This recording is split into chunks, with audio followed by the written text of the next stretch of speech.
Stay tuned to the end or skip to what is this good for?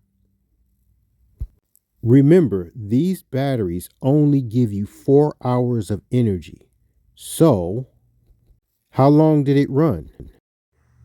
After reading this and looking at where it comes from, it is most important for you to realize there is no excuse for you to not understand that these people are not telling you the truth.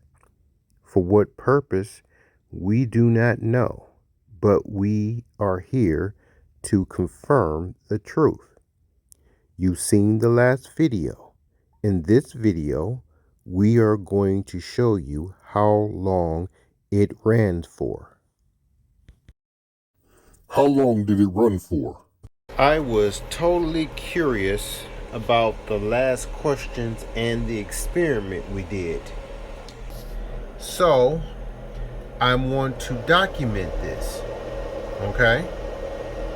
And I just want to go back over it.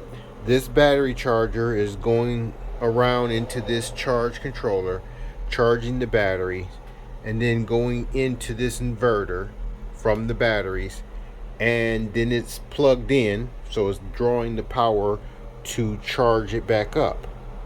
So I'm gonna set this down, so I'm gonna put a box right in between here. Okay, so I can bring my lever over here so we can just watch what's happening here. And I want to make sure that I got a good clean shot. Okay.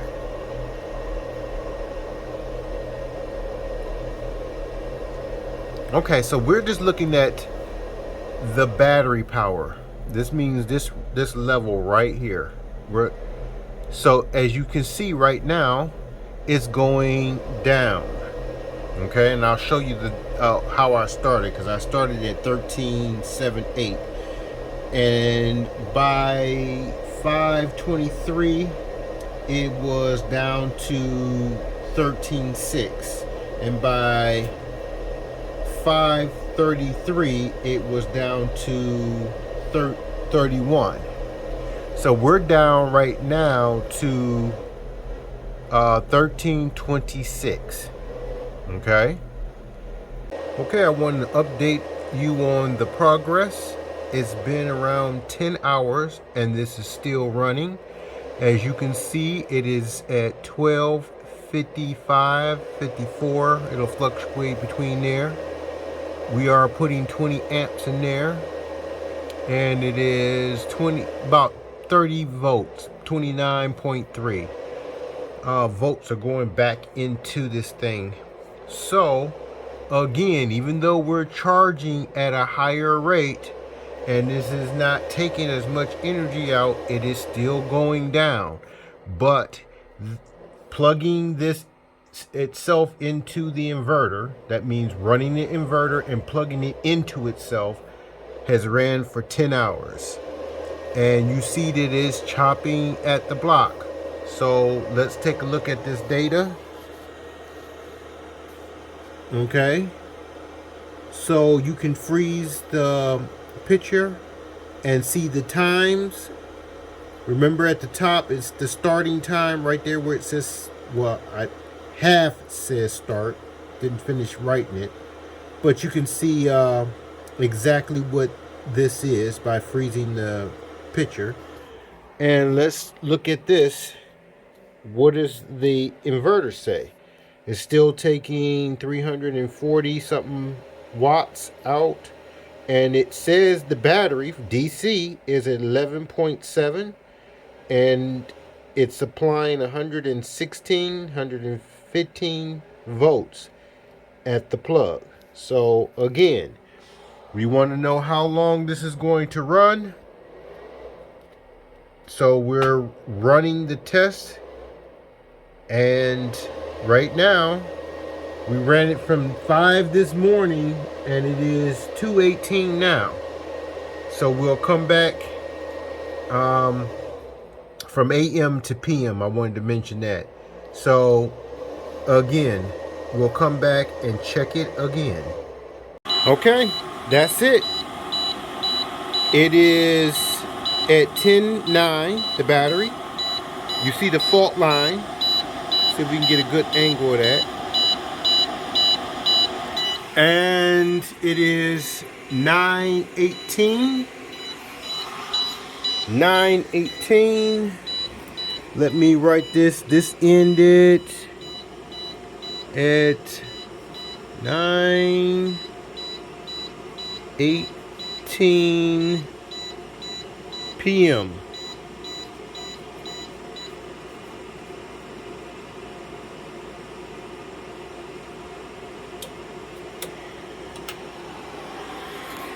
Okay, that is off. So it says low. Let's see where it's at. See where it says 10. Okay. So, how do we get the batteries charged again? We take this out here.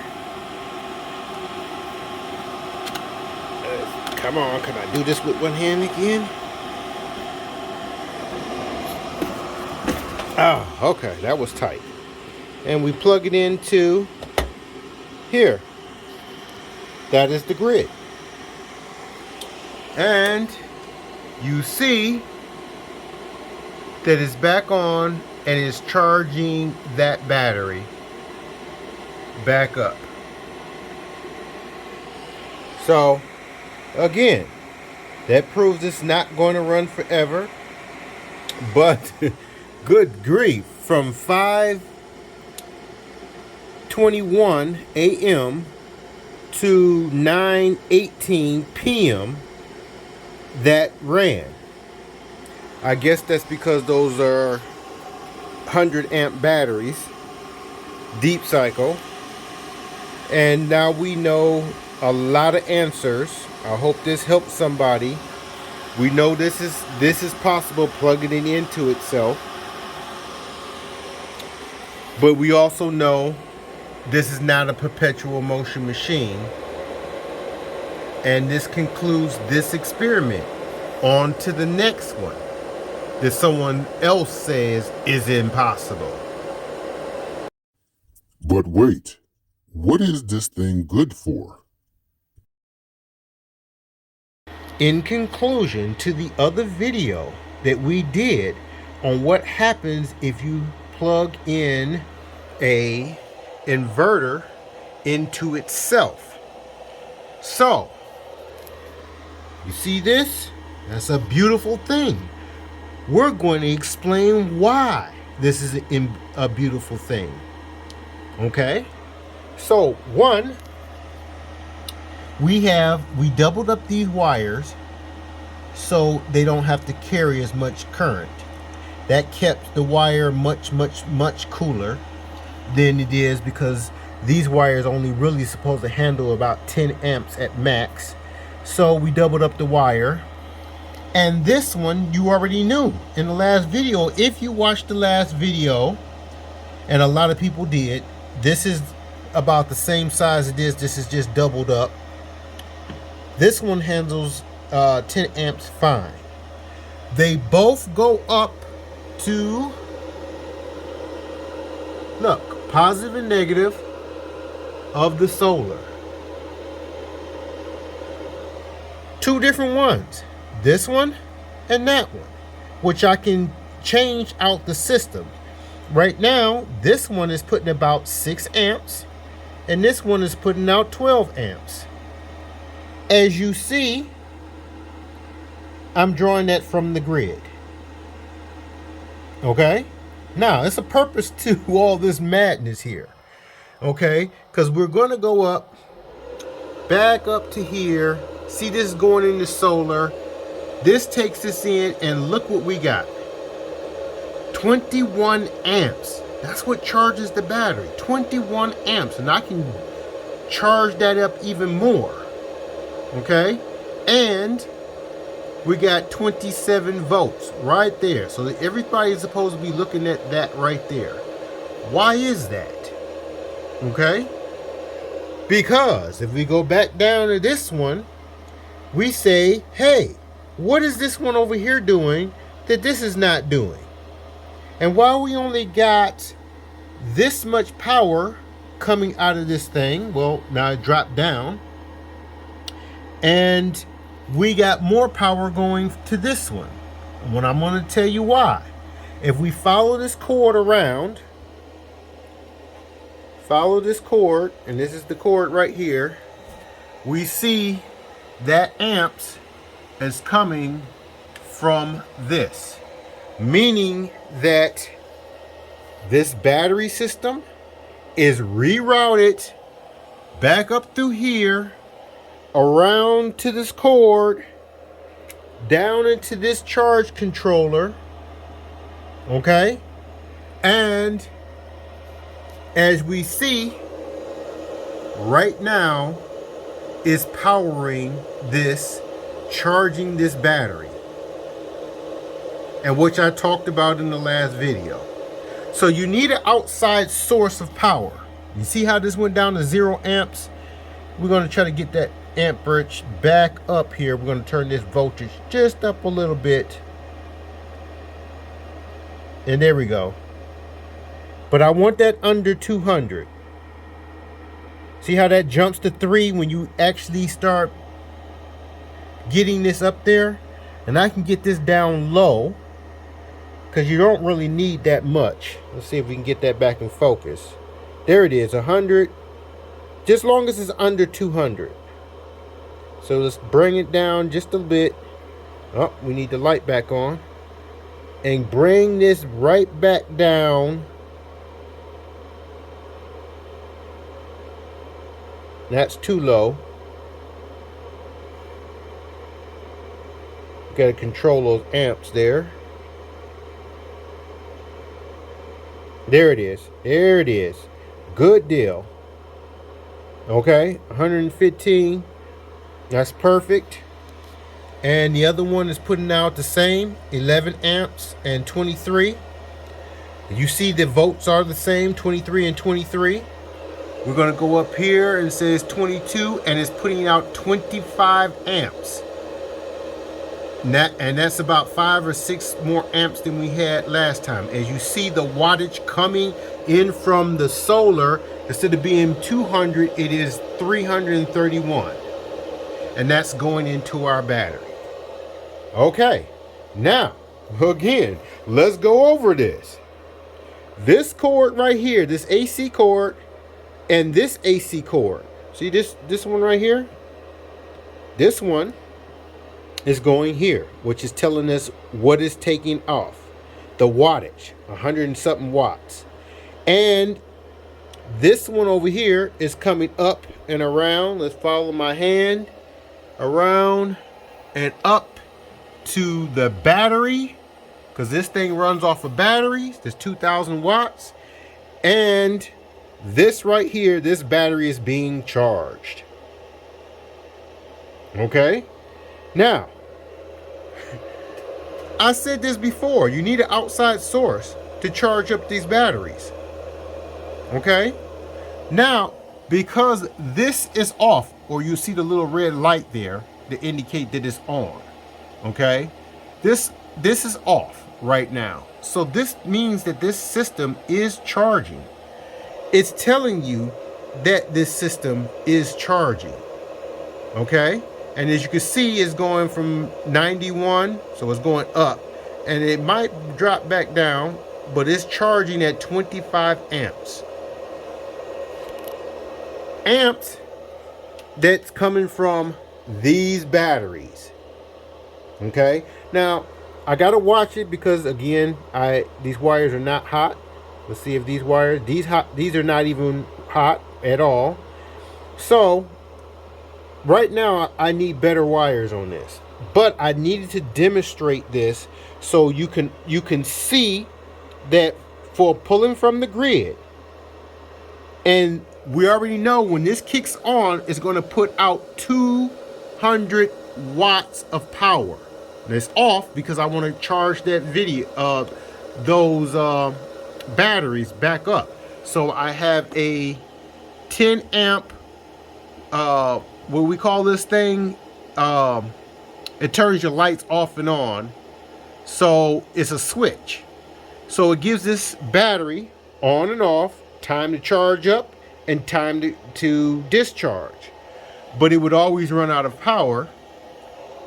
So I needed to put more power back into this by using what? Oh, and it just clicked on. So here we go. See that red light?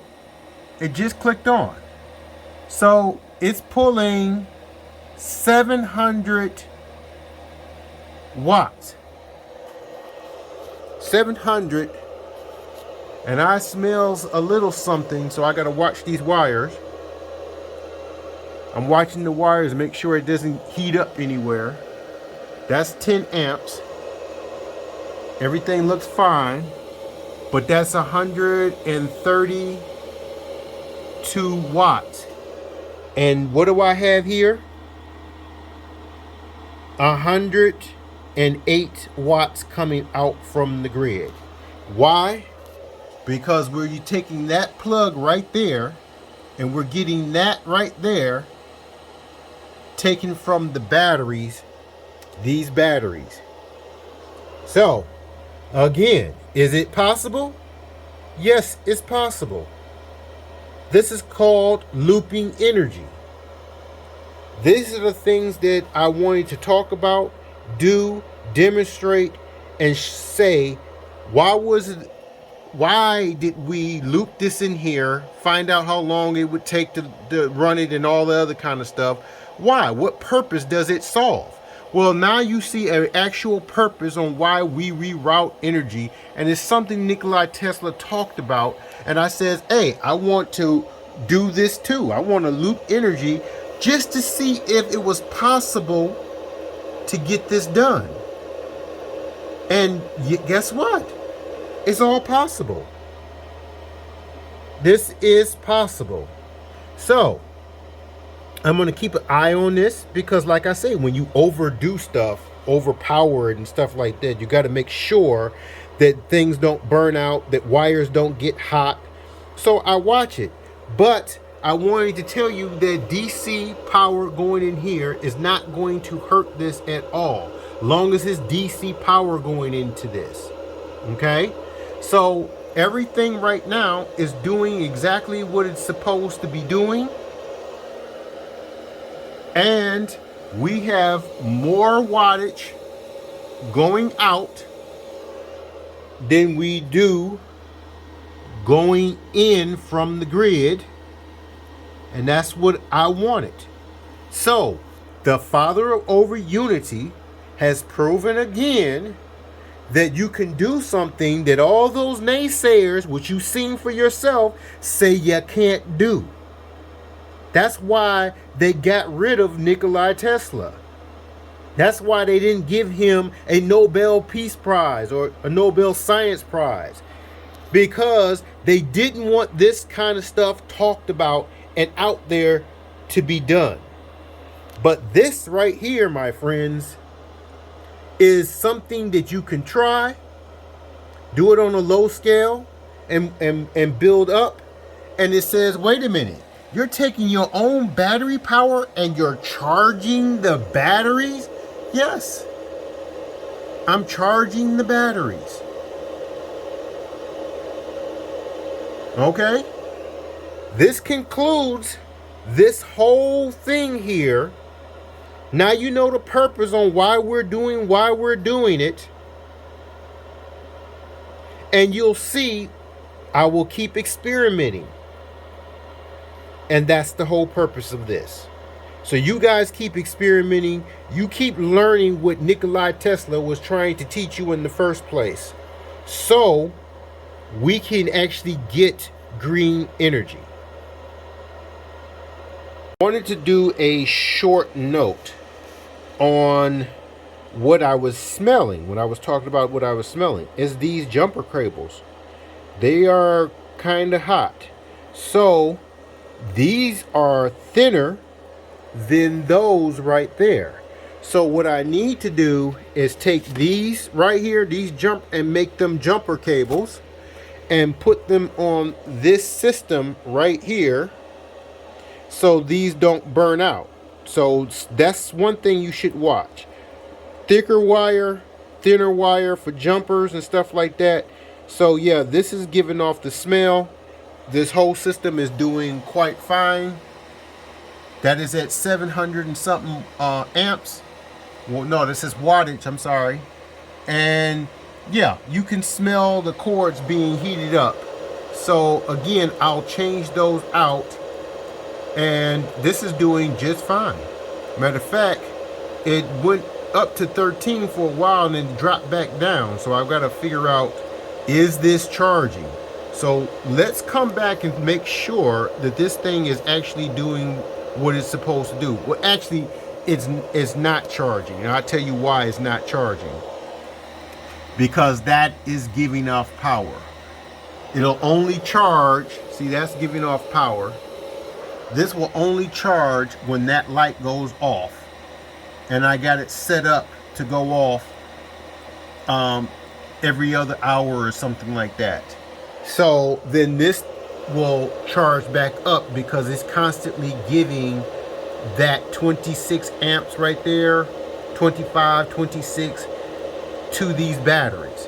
So these batteries is going to make it through the day. But we may come back to this. Again, there's a few things I'm going to change to make sure that this system doesn't catch fire or anything like that. But I wanted to make that note. These are books that I am writing.